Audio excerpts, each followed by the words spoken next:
Você foi nomeado. Exatamente. Tenente, como o senhor recebeu a notícia, né? Eu acredito que com felicidade, da questão da reforma do seu batalhão. Eu sempre, assim, como eu fui um oficial nascido e criado dentro do 3º Batalhão, literalmente, né? Porque a gente sabe que ali, aquele prédio foi construído para ser uma escola. Uma escola. Né? A estrutura para ser uma escola. E eu conversava com o Capitão Carlos, né? Muito conhecido aqui dentro da cidade de Patos. O Capitão Carlos era sargento na época e ele conta muito bem essa história do 3º Batalhão, que o governador Hernando Sato chegou e disse, não, eu preciso instalar um batalhão em Patos e não vai ser mais uma escola, não, vai ser o batalhão da polícia. E aí transferiu todo o contingente ali para dentro. E assim, eu era capitão e eu dizia, eu já nutria esse sonho, né? Esse anseio de ser comandante dessa unidade. É a maior unidade do sertão paraibano. E em área territorial é a maior área, né, geoadministrativa. São 21 municípios que a gente toma de conta do estado da Paraíba. Então, o 3º Batalhão é o maior batalhão em área territorial do estado da Paraíba. Em que pese ter o 1º batalhão lá na capital, que é o batalhão, né, que toma de conta da Grande João Pessoa, que é a mais populoso, tudo é um batalhão, é o primeiro, né? Mas o 3º, ele é um batalhão estratégico, é um batalhão grande, é o maior batalhão do sertão. Todos os demais aqui, eles vieram daqui. Então, você receber, né? Eu nutri esse sonho, eu disse, um dia quando eu for, Jefferson disse, um dia quando eu for comandante do 3º Batalhão, eu era capitão, a gente já tinha deficiência logística. Eu quero pelo menos trocar o telhado desse batalhão, que já está precisando, já tem muita goteira. E aí, quando você chega ao comando e a gente começa a elaborar um projeto, né, de comando, e junto com nós temos hoje cerca de 28 oficiais, né, o 3º Batalhão, e junto com esses oficiais a gente montar o planejamento estratégico da unidade, né, para uma gestão de comando de 2 anos. Eu montei esse projeto para gerir 2 anos. E dentro dessa premissa surgiu esse anseio de dizer, nós precisamos reformar o batalhão e sensibilizar as autoridades. Começar a sensibilizar, primeiro, o comandante-geral e dizer assim, comandante, o 3º Batalhão é uma unidade importante e está precisando de uma reforma. Aí depois o sonho se ampliou, de que tal a gente construir um batalhão novo? E depois aí ele disse, pois vamos conversar com o governo do estado. E aí fomos até o secretário de administração, conseguimos sensibilizá-lo, depois fomos até o governador, e esse avanço a gente tem que agradecer ao coronel Sérgio Fonseca, que sonhou junto com a gente, pegou a gente debaixo do braço e disse, vamos ali mostrar o projeto ao governador, e a gente tem que enaltecer a figura do governador João Azevedo, que fez acontecer o sonho. E hoje eu acredito, eu falava ainda agora, quando eu estava vindo para cá, conversava com a engenheira responsável pela obra, a doutora Roberta, da Suplan, e ela me dizia assim, coronel, eu acredito que o batalhão, a gente inaugura ele no final de junho de 2025 ou início de julho. Então, assim, é um sonho você receber algo completamente novo, moderno, adaptado à nossa necessidade, feito para ser um batalhão, porque eu até brinco, né? Muitas vezes a polícia militar, ela, desculpa a brincadeira, ela só perde para o MST em termos de invasão, porque assim, a maioria dos quartéis que a gente ocupa, muitas vezes ele já era uma escola, era uma creche, era uma unidade de um outro órgão, e a gente vai adaptando. Mas a gestão João Azevedo, né, do governador João Azevedo, coronel Sérgio Fonseca, secretário Jean Nunes, eu acho que vocês têm, nós somos de uma geração que a gente vê executar uma escola, construir um hospital, mas construir quartel... É um fato inédito, né? Assim, é coisa que a gente não está habituado a ver. Justamente, não está acostumado. E a gente realiza isso, esse sonho, então, assim, é uma satisfação muito grande. Nós estamos muito orgulhosos com isso, né? Então toda a tropa ela está se sentindo muito abraçada. Comandante, pelo que o senhor falou aí, a obra está dentro do cronograma estabelecido. Então, o que é que essa nova unidade do 3º Batalhão vai trazer de novidades em termos de estrutura? Olha, quando a gente trouxe o pessoal da arquitetura da Suplan, de engenharia, eles se preocuparam muito em adaptar para a realidade do batalhão. A sede antiga, ela tinha salas que eram gigantescas e ocupadas por 3, 4 pessoas, e salas que eram minúsculas ocupadas por muitas pessoas. Os alojamentos muitas vezes eram salas de aula, e aí ali você faz o puxadinho, constrói o banheiro e lá vai e faz aquelas adaptações, e hoje não. Então o quartel ele foi montado para ser um aquartelamento, né, com uma estrutura de gabinete de comando, gabinete do subcomandante, sala de reuniões, sala de aulas para a formação do curso de formação de soldados, toda uma infraestrutura de as sessões administrativas todas preparadas para aquele fim. Então, assim, é um equipamento moderno, né? Hoje foi feito rápido, né? Muita gente questiona, poderia ser um primeiro andar, tudo, mas o problema é a gente ter a demanda para esse tipo de estrutura. Hoje o 3º Batalhão, os homens e mulheres do 3º Batalhão, nós somos 413 pessoas, mas dos 413 homens e mulheres, a gente toma conta de 21 municípios. Então, a gente está pulverizado em 21 cidades. Nós temos 4 companhias com sede em Santa Luzia, uma outra com a sede em Teixeira e 2 que tomam conta aqui, então são sediadas em Patos, mas uma toma conta da região metropolitana, que é Santa Terezinha, São José Espinhara, Malta, Condado, essa área mais próxima, né? E uma somente para tomar de conta da Grande Patos.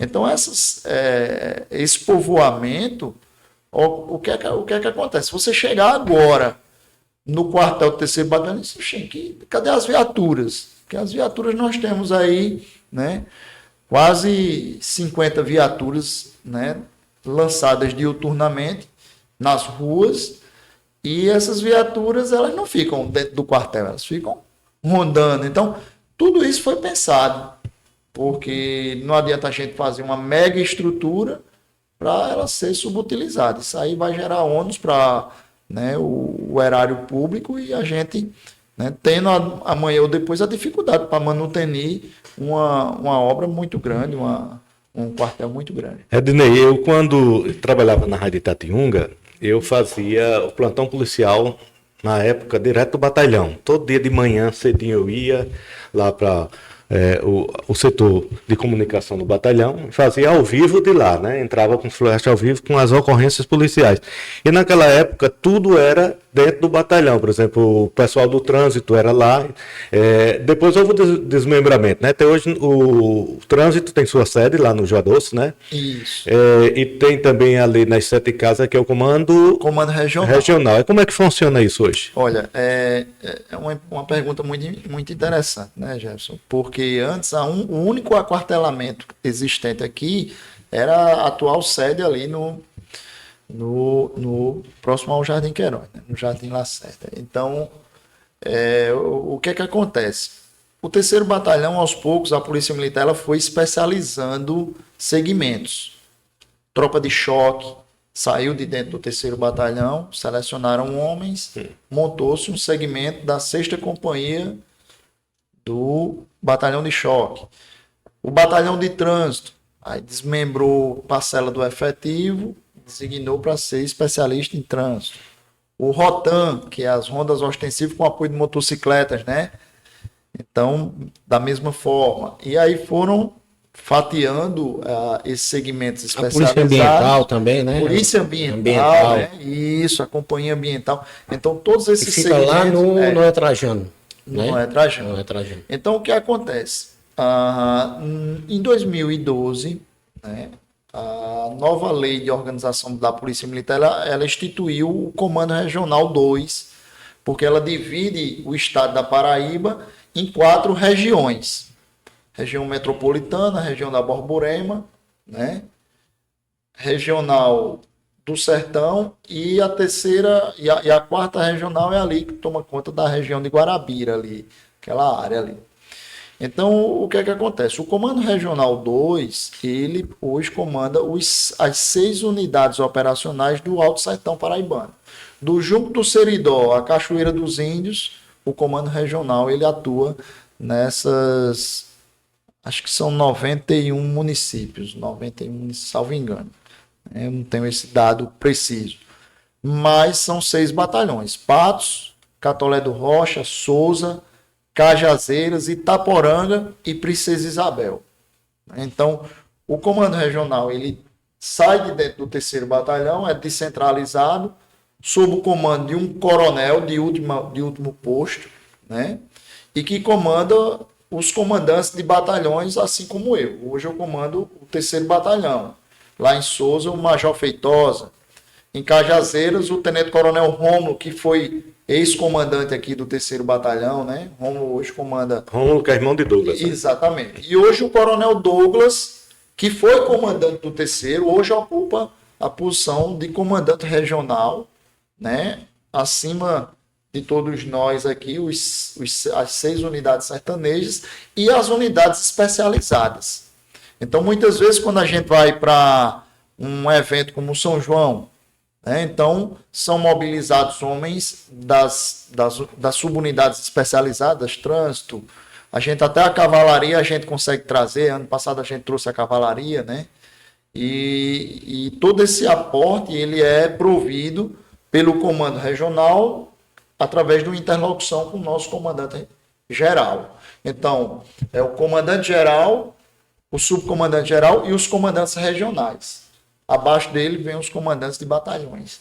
Então, toda essa infraestrutura hoje, nós temos um quartel do comando regional aqui em Patos, fica nas 7 casas. Inclusive, ele está de mudança, porque ele agora, a polícia está alocando um novo equipamento, né, ali por trás do antigo Comprão, vizinho à Coroa, né, onde era aquele prédio do Rápido Figueiredo. Então ele foi todo adaptado para hoje servir como a sede do novo comando regional. Vai ficar ali entre o Detran e o antigo. Exatamente, naquele ínter. Então, nas 7 casas deve permanecer o Rotan e o Choque. O comando regional, que é uma unidade meramente administrativa, ela deve partir ali para a Liberdade ali, né? Bairro da Liberdade. Liberdade. O 3º Batalhão, ele permanece onde está, né? Permanece onde está. E ainda temos o aquartelamento do trânsito, que fica ali no Joá Doce, e o da Companhia Ambiental, que fica no Noé Trajano. Comandante, hoje a gente falando de polícia militar, eu sou um pouco mais velho do que o comandante, eu sou de 76, e eu já convivo dentro da política já há alguns anos, e a gente sabe que alguns governos atrás, a polícia militar tinha um déficit muito grande de estrutura. A gente escutou muitas histórias que viaturas eram empurradas sem combustível, que o policial militar não tinha arma compatível para enfrentar a criminalidade, porque à época já os bandidos já usavam pistolas e a polícia militar usava 38. E a gente sabe que no início essa mudança começou no governo de Ricardo Coutinho. A gente acompanha a política e a gente sabe que lá começaram-se a adquirir mais armas, equipamentos melhores para a polícia militar. E então eu acredito que o senhor tenha almejado essa melhora, né? O senhor deve ter passado a crise, né, de equipamentos, de estrutura, e hoje o senhor vem polícia militar com outros olhos. Olha, são 27 anos, né? Eu sou quando eu entrei na corporação, a gente entrou naquela era dos gol bola, né? Eram os golzinhos, 2 portas.